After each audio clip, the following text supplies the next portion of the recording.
première chose qui m'a vraiment surprise, c'est que...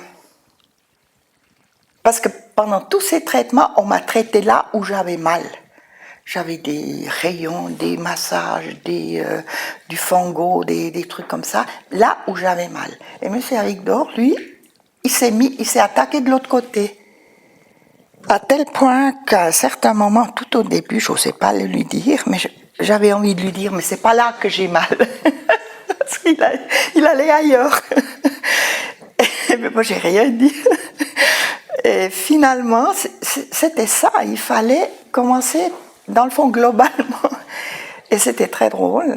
J'ai eu très vite une amélioration. C'est la première fois que j'ai eu une amélioration rapidement et qui continuait, dans le fond, de semaine en semaine. C'était assez étonnant. J'ai tendance à tenir la tête beaucoup plus en avant, que j'avais remarqué en passant devant des vitrines. Et je m'imaginais initialement justement que ça allait être des contraintes, que ça allait faire mal, ou que ça allait être un travail soutenu, que j'avais des exercices à faire à la maison. Et en fait, c'est pas du tout le cas. Ce que j'ai vécu, c'était une autre façon de percevoir mon corps, puis en quelques mots par rapport à des ouvertures et autres, d'un coup sentir bien et d'adopter immédiatement une nouvelle attitude. Puis du coup, après, on fait sans effort, on constate qu'on a changé. Alors, le Rolfing, c'est une méthode donc, qui est née il y a une 50aine d'années aux États-Unis et qui a pour point d'appui principaux le sens de la gravité et le travail sur les fascias. Alors pourquoi la gravité ? Pour une raison assez simple et forte, c'est que nous vivons dans un monde où tout varie, la température, la lumière, les sensations, et la gravité, c'est la seule constante. Donc finalement, c'est peut-être le seul repère constant qui me permet de m'organiser avec une sécurité forte. Ce que j'ai trouvé d'intéressant, c'est le fait qu'il ait cherché presque dans le haut du dos pour rectifier par exemple dans les pieds. Donc tous les os sont reliés par un point commun. Et puis j'ai ressenti ça comme un puzzle en fait un peu. S'il y a une pièce qui est pas à son endroit, ça peut tout dérégler. En général, je suis très tendue quand je fais rien. Et donc, j'espère à ce niveau-là déjà être un peu plus relax avec mon corps. Et puis, si ça peut, j'aimerais bien en fait que je puisse améliorer ma posture en général en fait. J'en ai déjà entendu parler via la danse aussi, et c'est quelque chose de conseillé pour les danseurs. Donc, si ça peut m'aider autant dans la danse que dans la vie de tous les jours, j'aimerais bien. Si vous regardez de dos, vous voyez que le thorax, il est légèrement positionné sur la droite, comme ça. Et puis que son poids repose sur le pied droit. Alors ce qu'on voit sur ce profil, c'est qu'il y a un petit conflit d'hyperextension au niveau du genou, et puis que le bassin, dans son rapport avec le thorax, n'est pas en harmonie. Ça fait une petite compression ici au niveau lombaire. Il a un peu de la peine à aller dans cette direction. Dans cette direction, c'est très bien, c'est très facile.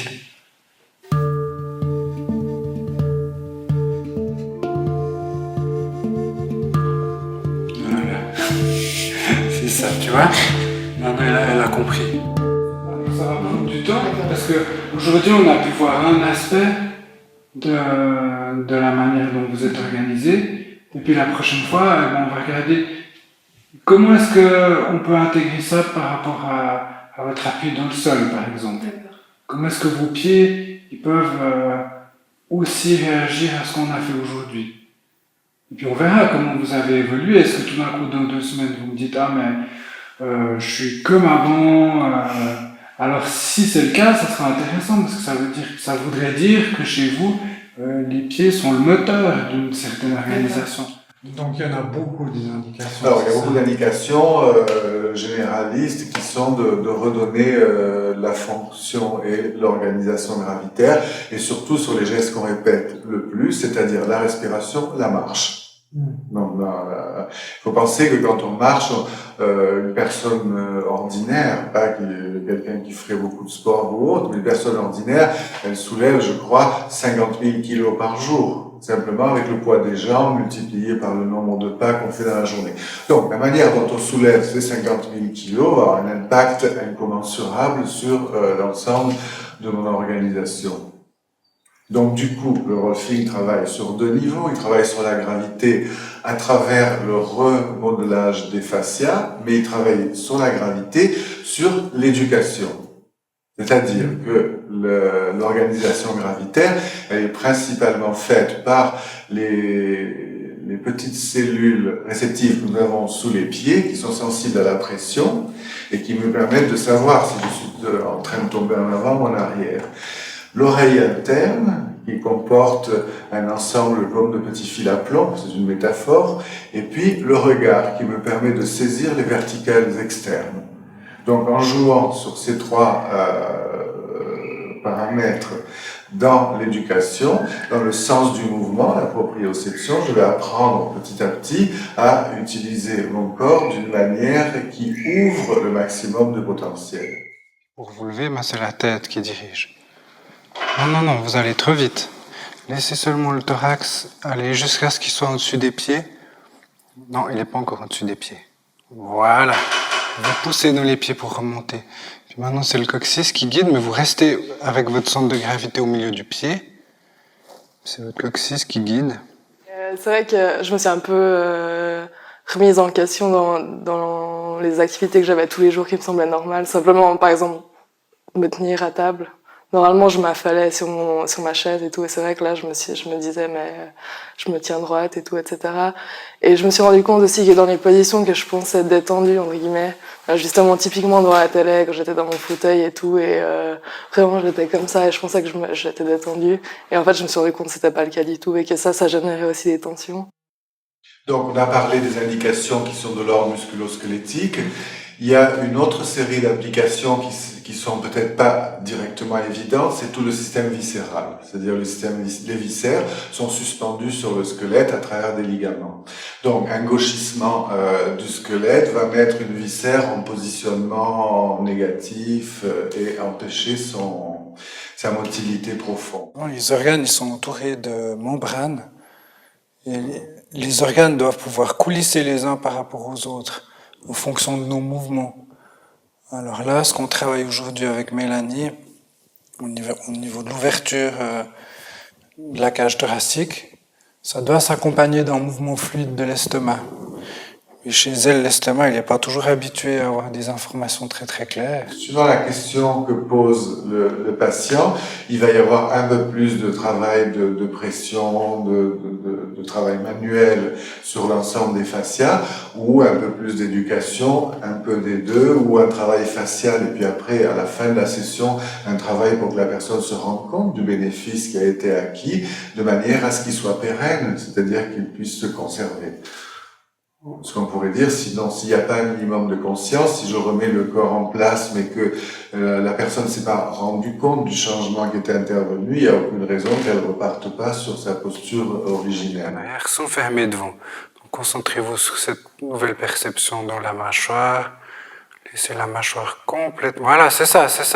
Laissez la mâchoire libre. Encore. Respirez bien.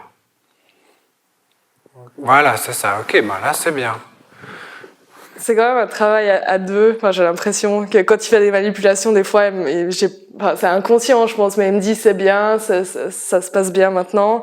Et je le sens dans mon corps qu'il y a quelque chose qui a changé. Je sais pas si c'est grâce à moi ou si c'est vraiment que les manipulations qui font ça, mais j'ai l'impression que c'est un peu donnant en fait. Et je pense aussi ça m'a permis de me recentrer un peu sur moi, sur ce que je ressentais, parce que c'est vrai que d'habitude quand je fais des mouvements ou des actions, je pense pas du tout à comment je les fais, etc. Et là à la fin de chaque séance, Mathias me demandait comment j'avais ressenti ça, etc. C'est vrai que c'est des questions que d'habitude je me pose absolument pas, donc là aussi ça m'a permis d'avoir une autre perception de moi-même. Puis, à mon avis, peut-être la chose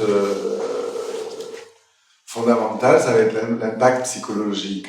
non pas de rentrer dans l'histoire de la psychologie, mais d'en rentrer dans ce qui, de la psychologie, a pu faire un gauchissement du corps. Alors, à travers une réorganisation de mon assise gravitaire, je me redonne un potentiel d'action et je me redonne aussi un potentiel de relation. Pour ma part, ça lie beaucoup à l'émotionnel et au relationnel avec les gens parce que je suis obligée de me tenir très droite, d'ouvrir ici et j'ai toujours été plutôt quelqu'un comme ça. Alors ça change beaucoup que d'être comme ça au niveau de l'approche des gens, quoi. De se mettre, oser aller, oser pas regarder de haut, mais juste normal. Chacun de nous a une représentation de son propre corps qui n'est pas le corps tel qu'il est, mais le corps tel qu'on se l'est construit en tant qu'image. Et souvent, les gens ont une posture parce qu'ils vont penser que cette posture est juste. Et donc, ils se sentent juste dans cette posture. Et si on leur demande de relâcher pour être gravitairement, ils vont avoir l'impression d'être là. Donc, il y a toute une partie, à cause de la question de l'image du corps, qui est de l'ordre de l'éducation. L'image du corps et la perception que j'en avais, ça a vraiment changé. C'est vrai que quand j'ai fait cette école de danse à Londres, c'était vraiment centré tout le temps sur l'image. Et c'est vrai que j'ai été vraiment obsédée par ça. Et à chaque fois, je pensais, à chaque fois que je mangeais, je me disais mais je peux pas parce que je vais grossir, etc. J'en avais honte avant. Je n'osais même pas regarder dans la glace en fait. Le moins j'avais affaire à lui en fait, le mieux je me sentais. Enfin, c'est un peu. Disons que j'essayais d'éviter la question, j'essayais de pas. Enfin, quand je me voyais dans le miroir, je me disais mais t'es grosse, il faut que tu perdes du poids et tout. Et maintenant, je me regarde et je me dis, j'aime mon corps.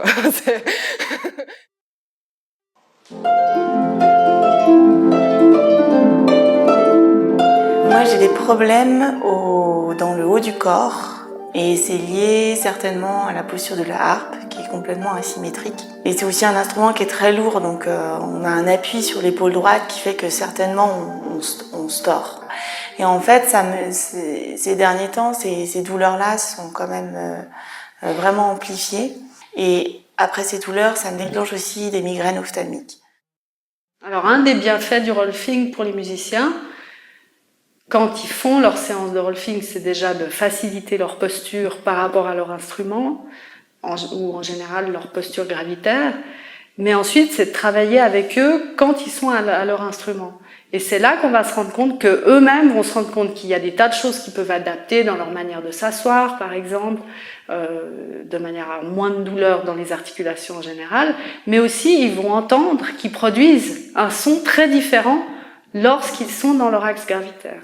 Tu sais, quand tu as deux poteaux qui sont appuyés l'un contre l'autre, comme ça, Oui, si tu vas là, il y en a un qui a plus de force que l'autre. Oui. Alors moi, j'aimerais que tu cherches un équilibre entre une orientation dans l'espace où toi, ton vecteur d'organisation, cette fois, il va se passer là, c'est central, t'as ton épaule droite. Pourquoi? Vous allez dire, mais pourquoi cette indication sur la gravité? Tout simplement parce que quand je bouge, c'est-à-dire quand je respire, quand je suis en train de vous parler maintenant, il y a un pré-mouvement, c'est-à-dire qu'avant que je vous parle ou avant que je lève le bras, il y a un pré-mouvement qui est celui de l'organisation gravitaire. Donc du coup, en travaillant sur l'avant du mouvement mécanique, je touche au plus profond ce qui est le premier temps de l'organisation d'un mouvement. Donc il y a une anticipation dans tous les mouvements qui est l'ajustage gravitaire. Et souvent, cet ajustage gravitaire, on ne le sent pas puisque c'est un tout petit mouvement interne. Et donc, il peut être faillible, ne pas fonctionner correctement. Et moi, je m'escrime à retrouver la fonction de l'épaule, alors qu'en fait, c'est la colonne qui ne portait pas bien et qui faisait que mon épaule ne pouvait pas être libre parce que j'avais une espèce de chute de la colonne vertébrale. Et donc, chaque fois que je vais travailler, je vais appuyer de plus en plus comme ça, au lieu d'appuyer avec, au contraire, quelque chose qui monte dans ma colonne. Si je fais un geste répétitif de cet ordre-là ou un geste sportif. Tu construis d'abord ton sacrum qui pose. Tu construis ta main, tu construis ton espace à droite. Voilà, là.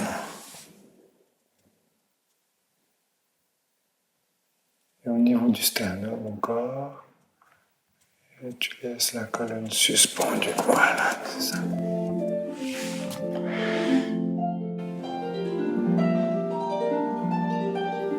C'est vrai qu'aujourd'hui, c'était assez différent des autres séances de rolling parce que je suis venue aussi avec mon instrument, en fait.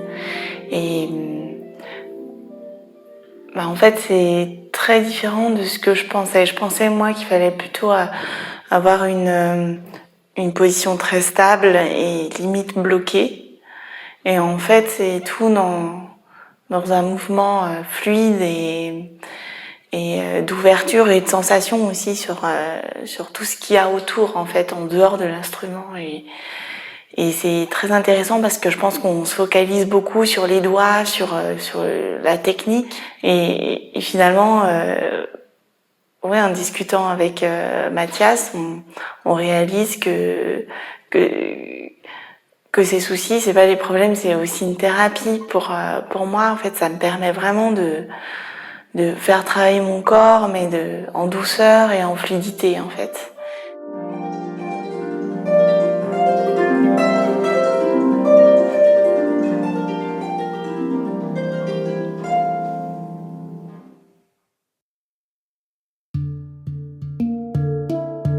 Moi, j'ai particulièrement un problème d'épaule depuis de nombreuses années. Sans être grave, mais être très dérangeant et puis limitant les mouvements et puis l'autonomie même.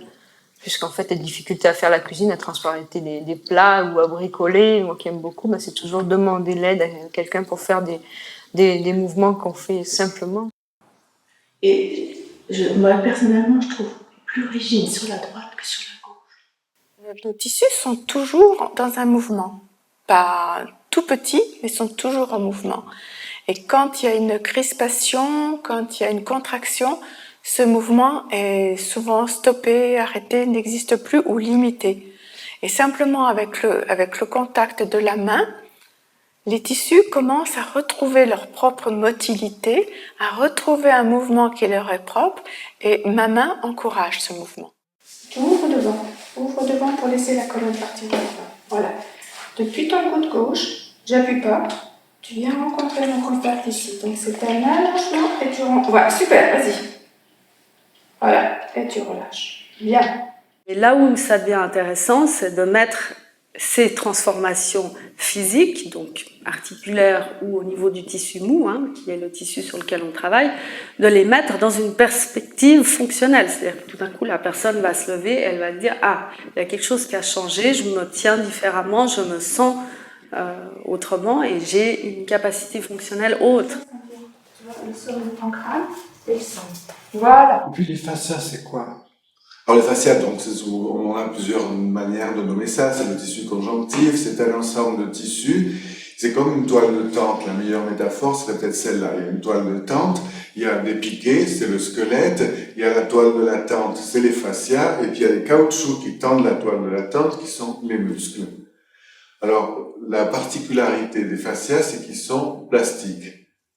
C'est-à-dire que si la toile de tente, elle est tendue, tordue, et qu'elle est tendue pendant 15 jours, la toile va se déformer et va rester déformée. Mais dans la mesure où c'est plastique, il y a toujours un retour possible, et c'est le travail qu'on fait par des techniques de légère pression sur l'ensemble des fascias, de redonner aux fascias la capacité d'avoir un squelette en accord avec la gravité. Je vois que c'est la limitation, elle est ici. Voilà, donc je prends ça, puis on va faire des tout petits mouvements. Donc toi, c'est toujours la pesanteur dans la table, puis tu laisses, oui, lâche-moi bien ton numérus, ton bras, là. Moi, je vais faire des petits mouvements. Même à la fin de la séance, ou alors que normalement c'est relâché, là le travail qui est fait en disant, attends, on reprend conscience simplement de mettre la main à quelque part sur la nuque ou quoi que ce soit, c'est le contact permet une prise de conscience qui fait que la marche va encore se dérouler autrement. Et moi je vais partir avec un petit peu cette conscience du corps, d'une partie du corps renouvelée. Et je crois que c'est aussi ça qui participe, séance après séance, à construire un nouveau schéma corporel et à faire que entre 2 séances, et puis après, laisser le reste du temps, je construise de moins en moins de tension.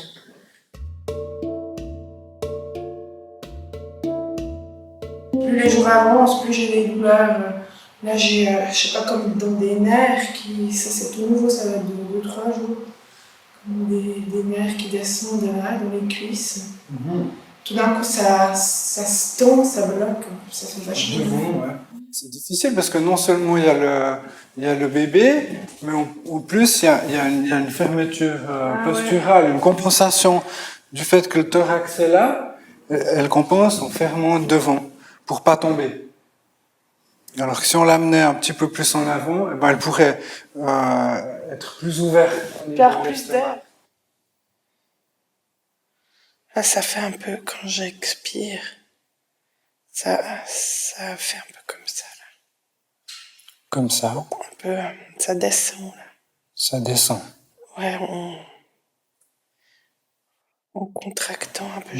Alors bien sûr, alors, la respiration c'est quelque chose qui est pour tout le monde conçoit à quel point la respiration est centrale. Elle est centrale au niveau de l'échange gazeux, elle est centrale au niveau de la motilité qu'elle entraîne, elle est centrale au niveau chimique de l'oxygénation. Et donc, effectivement, si vous voulez, par rapport à quelque chose qui serait de l'ordre d'un état dépressif ou quelque chose qui serait là, je veux dire, j'ai une compression des organes à ce niveau-là et je n'ai pas un étayage suffisamment qui me permet de respirer avec une aisance maximale. Vous allez là-bas, avec votre thorax. Le bébé, lui, il va en arrière, mais pas vous. Mon bassin, il pilote. Exactement. On le laisse faire, on le laisse tranquille, poser. Voilà, c'est ça. Ouais. C'est confortable. Ouais, très. Ouais, beaucoup plus que d'avoir le ventre en avant, avec le dos qui le suit. Je me suis sentie détendue dans tout mon corps, très en profondeur, dans toutes les fibres de mon corps un peu.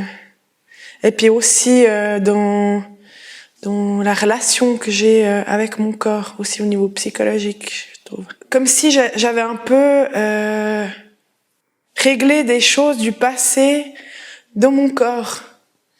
Comme si, par exemple, j'avais eu un vieil accident qui était un peu resté travers à l'intérieur de moi, puis qu'on avait un peu remis, un peu des choses comme ça.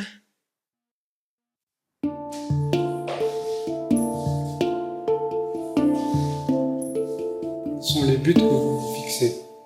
Moi, le but, c'est d'arriver à être plus indépendante que si quand je tombe ou comme ça, et puis de pouvoir mieux marcher, et puis de plus avoir toujours cette douleur dans le dos quand je suis fatiguée. Le mot réhabilitation n'est pas le mot idéal puisque le corps a changé entre le corps d'avant et le corps après l'accident. Il y a eu des modifications, il y a eu des blessures peut-être, il y a eu des impacts et qu'on n'a pas le même corps. Et souvent, dans la réhabilitation, c'était l'idée de reproduire le même corps qu'avant. Alors que là, non, on va toujours se reposer la question. Ici et maintenant, aujourd'hui, avec ce corps tel qu'il est, avec ses amputations chirurgicales ou autres, quelle est la meilleure assise gravitaire pour retrouver un potentiel de mouvement?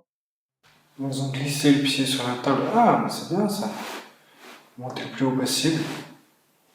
Ok, puis pour descendre, vous étirez le talon. Non, pas ici, que le talon. C'est vrai qu'avant, en marchant, j'étais quand même vraiment courbée en avant. Et là, maintenant, je me sens plus droite. J'arrive même à être assise sur un banc qui n'a pas de dossier. Bon, je vous dirais pas pendant des heures, mais avant, c'était pas possible, parce que moi, je me trouvais sur un banc où il n'y avait pas de dossier, et ça tenait pas. Tandis que maintenant, je me rends compte, j'ai testé ça dimanche, et j'étais au moins presque 3/4 d'heure assise comme ça, sans être appuyée. Alors je me dis, c'est quand même un progrès, c'est quand même la preuve que la musculature du dos est renforcée. Du coup, ça vous encourage? Du coup, ça m'encourage.